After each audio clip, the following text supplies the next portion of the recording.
ఇక్కడ మీరు చాలా ఇంపార్టెంట్ పాయింట్ అబ్జర్వ్ చేయాల్సింది ఏంటంటే ఆన్ 24th ప్రవీణ్ పగడాల గారు హైదరాబాద్ నుంచి రాజమండ్రి బయలుదేరారు. 25th ఆయన డెడ్ బాడీ డిస్కవర్ అయింది. 26th ఆంధ్రప్రదేశ్ రాష్ట్ర ముఖ్యమంత్రి ఇన్వెస్టిగేషన్ని ఆర్డర్ చేశారు. అండ్ 25th క్రిస్టియన్ కమ్యూనిటీ కానీ చాలా ఇంపార్టెంట్ ఆర్గనైజేషన్స్ కానీ లీడర్స్ కానీ రిప్రజెంటేషన్స్ ఇచ్చారు గవర్నమెంట్కి. ఇది ఒక సస్పిషియస్ డెత్ అని చెప్పి ఎవరు కూడా ఇది యాక్సిడెంట్ అని చెప్పలేదండి. ఎవ్రీబడీ ఈజ్ ప్రతి ఒక్కరికి కూడా ఇది సస్పిషియస్ డెత్ కింద ఉన్నది అనేది అందరికీ ఉన్నటువంటి అనుమానం. సో దాంట్లో భాగంగానే బాధ్యత గల ఈ రాష్ట్ర ముఖ్యమంత్రి కూడా మార్చి 26వ తారీఖున Andhra Pradesh chief minister has ordered thorough investigation. It is very clear. కోర్టుకి సబ్మిట్ చేసినటువంటి కొన్న కీలకమైన టైం లైన్ ఇది. మార్చి 31వ తారీఖున తెలుగు టీవీ వాళ్ళందరూ కూడా ఇది సీసీటీవీ ఫుటేజ్ డ్రంక్ అండ్ డ్రైవ్లో ఉన్నదని తెలుగు మీడియా ఛానల్స్ విడుదల చేస్తే ఏప్రిల్ 12వ తారీఖున పోలీస్ డిపార్ట్మెంట్ వాళ్ళు ప్రెస్ మీట్ పెట్టి కంక్లూడ్ చేశారు.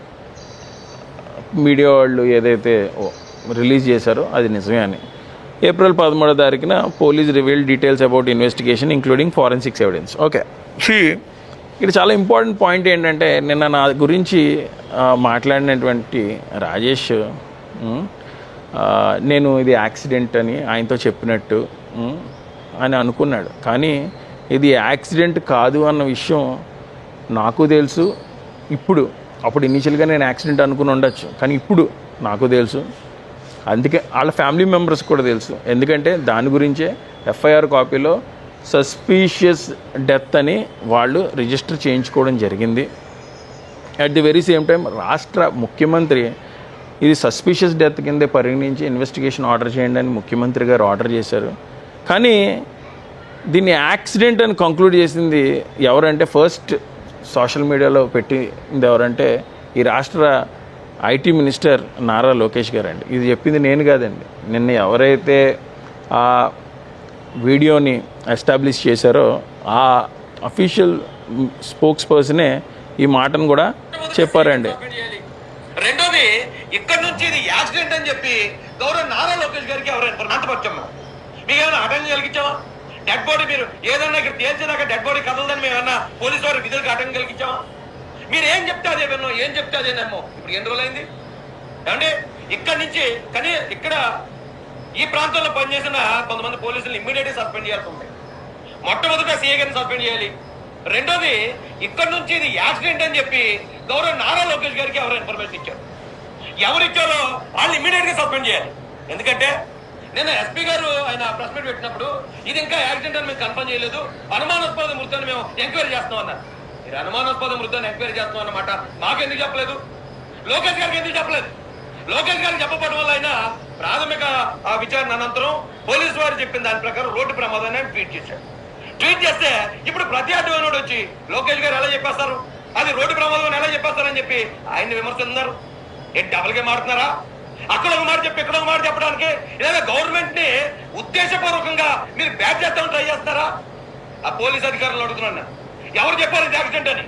అక్కడ యాక్సిడెంట్ అని చెప్పిన తర్వాత మీరు ప్రెస్ మీట్ పెట్టి ఇప్పుడు దాకా ఇది యాక్సిడెంట్ అని ఎందుకు ఆధారాలు చూపించలేదు? అక్కడ ఏదైతే కొవ్వూరు టోల్ గేట్ ఉందో ఆ టోల్ గేట్ దగ్గరకు వచ్చేటప్పుడు ఆయన అటు ఇటు నడుస్తున్నాడు. అటు నేను కాదండి, ఈ రాష్ట్ర ఐటీ మినిస్టర్ నారా లోకేష్ గారు కూడా ఇది యాక్సిడెంట్ అని అనుకున్నారండి. ఇనీషియల్గా అందరినీ కూడా అలాగే నమ్మించే ప్రయత్నం చేశారండి. ఇది యాక్సిడెంట్ కాదు, అనుమానాస్పద మృతి అని హర్షకుమార్ గారు కానీ చంద్రబాబు నాయుడు గారు కానీ క్రిస్టియన్ కమ్యూనిటీ కానీ ప్రతి ఒక్కరు కూడా ఇది యాక్సిడెంట్ కాదు, అనుమానాస్పద మృతే అంటే 100% ఇప్పుడు ది అఫీషియల్ స్పోక్స్ పర్సన్ ఏం చెప్తున్నాడు? పోలీసులను సస్పెండ్ చేయాలి, మీరు ఇది యాక్సిడెంట్ అని చెప్పి నారా లోకేష్ గారిని కూడా మీరు మిస్గైడెన్స్ చేశారు. ఇది ఖచ్చితంగా అనుమానాస్పద మృతి అని మీరు ఎందుకు చెప్పలేదు అంటే ఇక్కడ మీకు అర్థం అవ్వాల్సింది ఏంటంటే ఇనీషియల్గా దీన్ని యాక్సిడెంట్ అని చెప్పి చాలా అద్భుతమైనటువంటి మైండ్ గేమ్ ఆడాడు మన శత్రువు. ఇక్కడ నిజంగా కూడా క్రిస్టియన్ కమ్యూనిటీ అంతా కూడా ఈ రోజున ఎవ్వరు కూడా దీన్ని యాక్సిడెంట్ అని నమ్మట్లేదండి. ఫస్ట్లో మేము ఇది యాక్సిడెంట్ అని అనుకున్న మాట వాస్తవమే అనుకున్నాం. ఏముందండి, ఒక రోడ్డు పక్కన ఒక మనిషి పడిపోయి ఉన్నాడు బండి మీద వెళ్తూ, దాన్ని ఎవరన్నా ఏమనుకుంటారు, కత్తులతో పట్టుకుని నరికేస్తున్నట్టు ఎక్కడ విజువల్స్ లేవు కదా, యాక్సిడెంట్ అని అనుకున్నారు.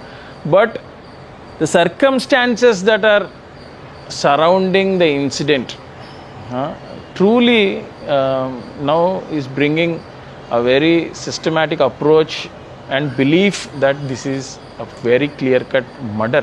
ఎందుకంటే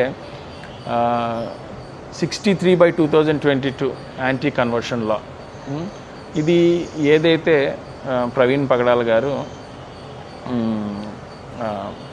preaching of Christianity is not a crime ఆయన బిలీవ్ చేశాడో, ఏదైతే బీజేపీ పాలిత రాష్ట్రాలైనటువంటి ఉత్తరప్రదేశ్, ఉత్తరాఖండ్, హిమాచల్ ప్రదేశ్ అండ్ మధ్యప్రదేశ్ లాంటి రాష్ట్రాల్లో preaching of Christianity are converting from one religion to other religion is a crime అని ఒక గెడ్జెట్ రిలీజ్ అయిందో, వీటన్నిటి మీద కూడా పబ్లిక్ ఇంట్రెస్ట్ లిటిగేషన్ సుప్రీంకోర్టులో దాఖలై ఉంది. ఆ పబ్లిక్ ఇంట్రెస్ట్ లిటిగేషన్ సుప్రీంకోర్టులో అయితే దాఖలై ఉందో దాని మీద స్టే తెచ్చేటందుకు ఈయన ఒక థరో ఇన్వెస్టిగేషన్ ప్రాసెస్ అనేది చేశారు. ఇది పలానోడు చేశాడు అని మేము చెప్పట్లే, బట్ ఏమండి రిలీజియస్ కన్వర్షన్ అనేది తప్పు అంటే ఈ భూప్రపంచం మీద ఏ దేశంలోని రిలీజియస్ కన్వర్జేషన్ అనేది తప్పు కాదు, కన్వర్షన్ అనేది తప్పు కాదు. కానీ భారతదేశంలో కూడా తప్పు కాదు. కానీ భారతదేశంలో ఉన్న కొన్ని రాష్ట్రాల్లో ఒక స్ట్రాంగ్ ఫీలింగ్ ఉన్నటువంటి కొంతమంది ఉన్మాదులు కోర్టు వరకు వెళ్ళి they want to prove that ఒక రిలీజియన్లో పుట్టినాడు, ఆ రిలీజియన్లోనే చావాలి, వాడు వేరే మతం విశ్వాసానికి వెళ్ళకూడదు, దేవుణ్ణి చేంజ్ చేయడం ఏంటని బిలీవ్ చేసినటువంటి కొంతమంది ఉన్మాదులు సుప్రీంకోర్టు వరకు వెళ్ళి, లేకపోతే ఆ రాష్ట్రాల్లో ఉన్నటువంటి హైకోర్టుల వరకు వెళ్ళి వీటి మీద ఈ కన్వర్షన్స్ మీద స్టే తీసుకొచ్చారు. అంటే అంత ఎత్తున డబ్బు ఖర్చు పెట్టి హైకోర్టు మెట్లు వరకు ఎక్కి రిలీజియస్ కన్వర్షన్ మీద స్టే తీసుకొచ్చారంటే దాన్ని ఇంప్లిమెంట్ చేసే దశగా పోరాడుతున్నటువంటి పిటిషర్ని హతమార్చరు అని మనం ఎందుకు నమ్మకూడదండి? This everything goes with the investigation process. ఈ రోజున పాల్ గారు కూడా ఏదైతే చేశారో దానికి చీఫ్ సెక్రటరీని గవర్నమెంట్ కోర్టు నివేదిక సమర్పించమంది. It is not an easy task. Chief secretary is not a small man. ఏదో కింద ఆఫీసర్స్ రిపోర్ట్ ఇచ్చేస్తే దాని మీద ఇనీషియల్గా ఆయన సైన్ వేసేసి కోర్టుకి సమర్పించేస్తే is going to lose his credibility, is going to lost his service and is going to lost his entire life that is being built today. So I don't think he is going to sign a paper without properly studying the case. అలాగని చెప్పి ఆయన ఏదో paper submit చేసినంత మాత్రాన అది మేము review ప్రాసెస్లో మా ఇంటెలెక్చువల్స్ టీమ్స్తో స్టడీ చేయకుండా ఉన్నాం.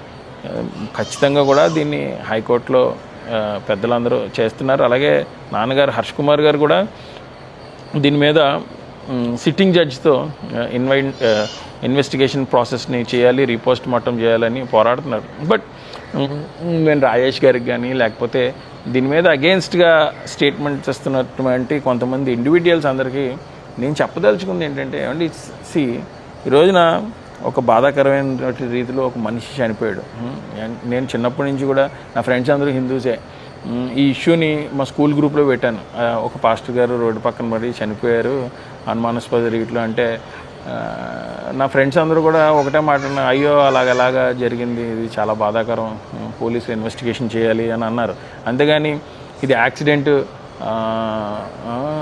అని ఎవరు ఇది యాక్సిడెంట్ అయితే ఏంటి, మర్డర్ అయితే ఏంటి, ఒక మనిషి చనిపోయాడు కదా. చనిపోయినప్పుడు చాలామందికి అనుమానాలు ఉన్నాయి, ఇంక్లూడింగ్ పోలీస్ లాస్ కూడా ఏం చెప్తున్నాయి, 100 మంది కానీ ఒక డిబేట్కి వచ్చి పోలీసు ఇన్వెస్టిగేషన్ కంప్లీట్ చేసాం, ఎవరికైనా ఏమన్నా అనుమానాలు ఉంటే రైజ్ చేయండి అంటే ఆ రోజున రాజమండ్రిలో పత్రికా విలేకరులు అందరూ పులుల్లాగా గర్జించారు.